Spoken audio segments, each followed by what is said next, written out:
সংসার জীবনটা এমনই, যেখানে হয়তো দিনের শুরু হোক কিংবা শেষ, যেখানে একবার চলতে শুরু করলে সেখানে আর থামার কোনো শেষ থাকে না।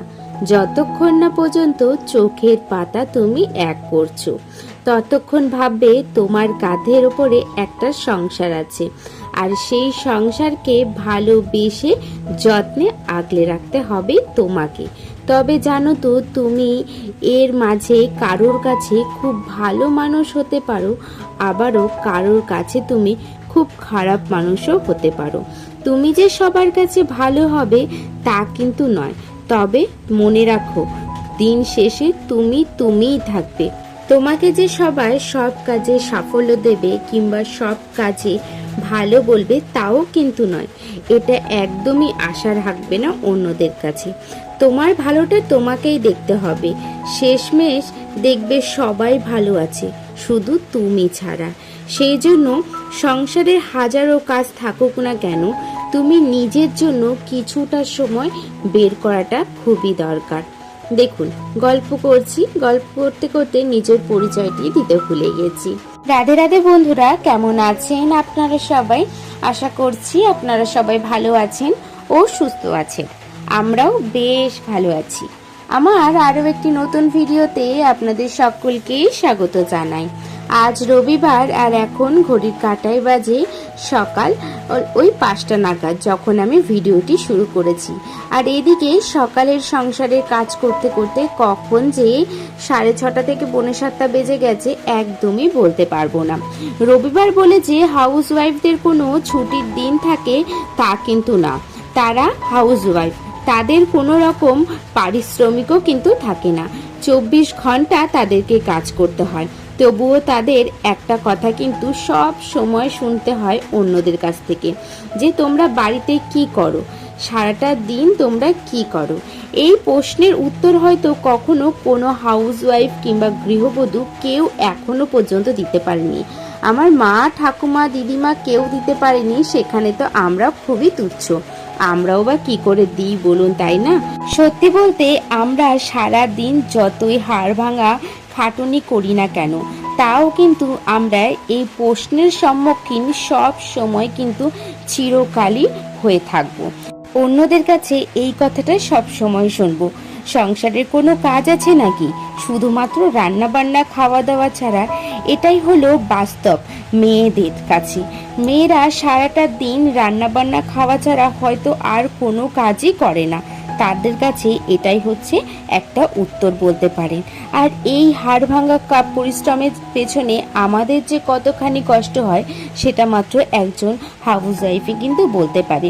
যারা গৃহবধূ তারাই জানে এই রান্না বান্না খাওয়া দাওয়া যে তাদের কাছে কতটা পরিমাণের দায়িত্ব, শুধুমাত্র তারাই জানে। আমরা 24টা ঘন্টায় এই সংসারের জন্য লড়ে চলেছি।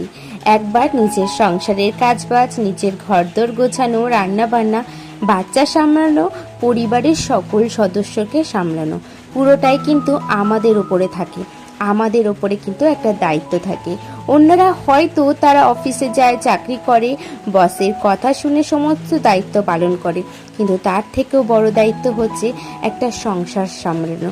একটা গৃহবধূ যতখানি হাড় ভাঙা পরিশ্রম করতে পারে না কেন, কিন্তু অন্যান্যরা ততখানিও কিন্তু হাড় ভাঙা পরিশ্রম কখনোই করতে পারে না। তো যাই হোক, অনেক কথা বলছি, এদিকে কিন্তু আমি আমার কাজগুলোকেও করে যাচ্ছি। ওদিকে তো নিচের কাজ করে চলে এসেছি ওপরে, এখন ওপরের কাজগুলো করে নিচ্ছি। ওপরে পুরো ছাদ ঝাড় দেওয়ার, তারপরে ঠাকুর ঘর মোছা, ঝাড় দেওয়ার সমস্ত কাজই কমপ্লিট হয়ে গেছে।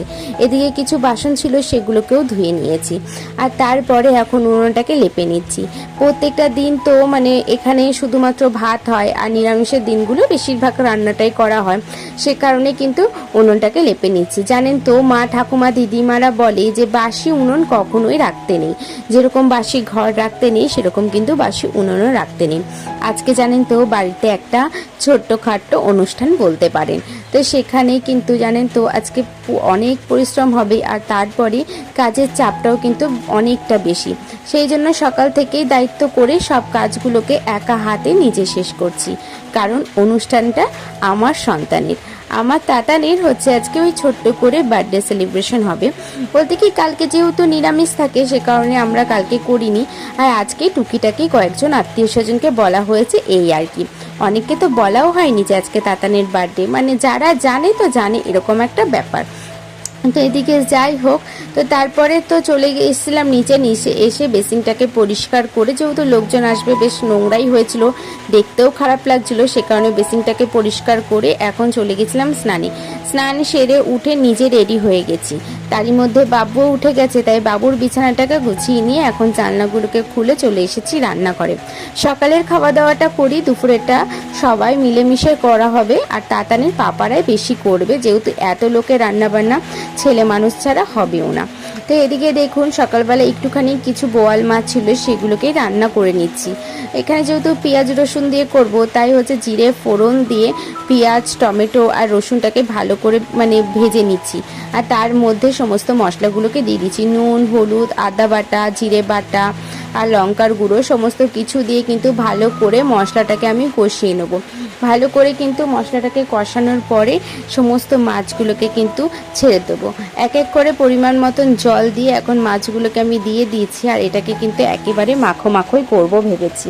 তো যেহেতু অল্প কটা মাছ ছিল, শুধুমাত্র সকালে তাতানের পাপারা খাবে, জানেন তো রান্নাটা করেছিলাম, আর তাতানের পাপারা ভেবেছে হয়তো আজকে তাড়াহুড়োতে কেউ কিছুই করবে না, সেই কারণে সকালে বাজার করতে গিয়ে ওরা সবাই বাইরে থেকে খাওয়া দাওয়া করে চলে এসেছে।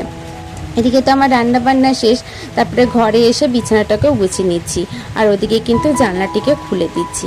আর আগের দিন তো পর্দাগুলো খোলা হয়েছিল, কেচে দিয়েছিলাম, সেগুলোকে এখন এক এক করে লাগিয়ে দিচ্ছি। লোকজন আসবে, দেখতেও কিন্তু ভীষণ খারাপ লাগে।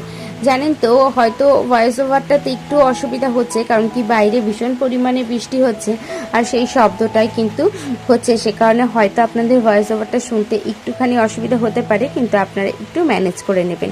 এদিকে পর্দা লাগিয়ে নিজেদের খাওয়া দাওয়া করতে করতে দেখি তাতানের পাপারা চলে এসেছে। ওদিকে তাতানের পাপা মাংস ধুচ্ছে, আর এদিকে আমি মাছগুলোকে কেটে নিয়েছি। তাতানের পাপা কিন্তু লাস্টে সমস্ত মাছগুলোকে ধুয়ে নিয়েছিল। ওরা আজকে ভীষণ পরিমাণে খাটাখাটনি করেছে, ছেলের বার্থডে বলে নিজে একদম সব কিছু দায়িত্ব সহকারে করছে। এদিকে দেখুন আমি উনুনে কিন্তু সমস্ত মাছগুলোকে ভেজে নিচ্ছি, আর তারপরে রান্নাটা কিন্তু তাতানের পাপা আর হচ্ছে তাতানের জ্যা করবে। এদিকে আমি মাছ ভেজে চলে গেছিলাম তাতানের কেকটি রেডি করতে। এই যে এই কেকটি রেডি করেছি, খুব তাড়াহুড়ো করে করেছি, কারণ কি কালকে আমাদের এখানে কারেন্ট না থাকার কারণে আমি কালকে কোনো কাজ করতে পারিনি, আর ভেবেছিলাম 2 টায়ারের কেক করব, সেখানে যেহেতু সবাই বলছে থাকবে না চলে যাবে, সে কারণে কিন্তু আমি এই হালকা পাতলার ওপর এই ডিজাইনটা করেছিলাম। খুব একটা আমার মন মতন হয়নি, আমি ভেবেছিলাম 2 টায়ারের কেক করব, কিন্তু সবার ভীষণ পছন্দ হয়েছে, আর আমার তাতানের তো খুবই পছন্দ হয়েছে। এই যে দেখুন বাড়িতে এসে দুষ্টুমি শুরু করে ছিল এতক্ষণ অন্য মানে ওর দিদির কাছে। তো তারপরে ঘরে এসে ও ছোট কাকাই একটা ড্রেস নিয়ে এসেছে ওর জন্য, সেই ড্রেসটি পরে নিয়ে এখন কেক কাটিং করবে। ওর কাকাই বলছে আমার ড্রেসটি পরাও, তো সে কারণে ছোট ঠাম্মিও বলেছে। তো সেই জন্য এদিকে দেখুন সবাই মিলে, ভাই বোনরা মিলে, দিদি মিলে সবাই মিলে কেক কাটে, আর তাতান ভীষণ খুশি সেটা নিয়ে। তো সবাই মিলে আশীর্বাদ করবেন যেন তাতান ভালোভাবে থাকতে পারে, সুস্থভাবে থাকতে পারে, আর মানুষের মতন মানুষ হতে পারে। আর এখানে দেখুন কেক কেটে নিজেই কেক কিন্তু খেয়ে নিয়েছে, অন্য কাউকে আর দেয়ও নি। তো যাই হোক, তো ওর এই দুষ্টুমুলিগুলোই আমাদের ভীষণ ভালো লাগে। তো আজকের মতন ভিডিওটা আমি এখানেই শেষ করলাম। আশা করছি প্রতিদিনের ন্যায় আজকের ভিডিওটি আপনাদের বেশ ভালো লেগেছে।